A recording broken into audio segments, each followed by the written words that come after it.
What's up, YouTube? It's your boy Flav. Just coming to you with a little trade breakdown. As you can see, probably I ain't had no videos in between for a long ass time because I just be getting in my own head like, man, I need to have this, I need to have this, I gotta have this all together before I post a YouTube video. But that shit all behind me now. But I'm just gonna post. I'm fresh from work. It's 11:44 p.m. on Monday. So I'm just, screen recording, going over my trades. So as you can see here, this trades that like I pulled up right here. I made 389. I'm gonna go to execution. So you can see I took my trade at 8:35. I exit out at 9:08, and last exit was at 9:35. And I traded MNQ. So I went long 5 contracts, risking about $195 to potentially make 435. My plan risk, this is something I do in my trading now. I always aim for 1 to 2.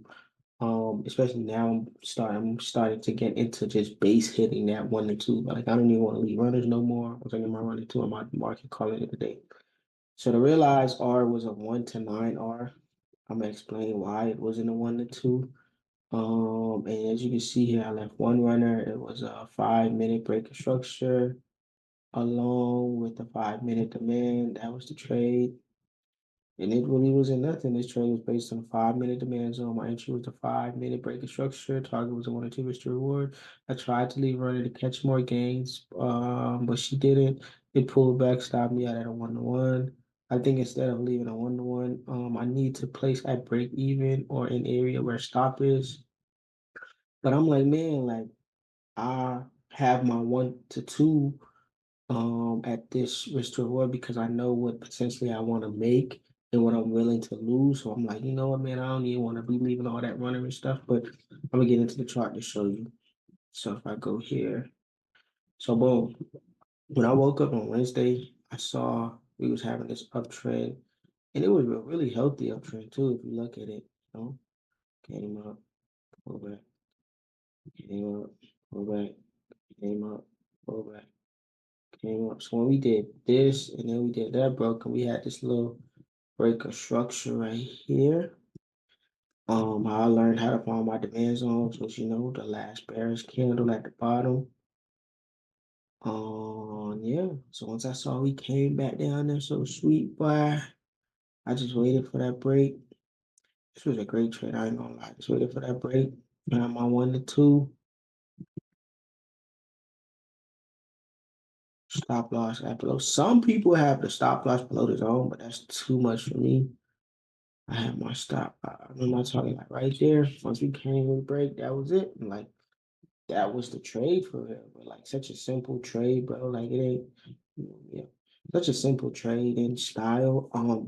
And honestly, this day the market ran. Like if I were to leave that runner at the break, nah, not at break even, but yeah, break even or even. Look at that boy. That joint ran, or even just left it at below, but you can't worry about all of that. But that wasn't in my game plan for all of this. So I just need to take what I'm, was given, especially on a situation where so what I'm planning to do is risk 300 to 350 on a trade. So if I'm risking $300, I'm making 600 on my 1 to 2. 600 a day, you do the math, what's that is? Let's do the math right now.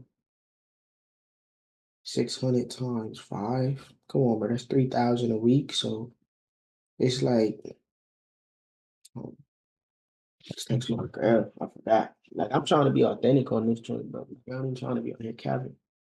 But yeah, you doing 3,000 a week. That's great. Like what? You're not finna sit here and talk and act like 3,000 a week is not good money. I'm 22, bro. Like I live at my mom's crib.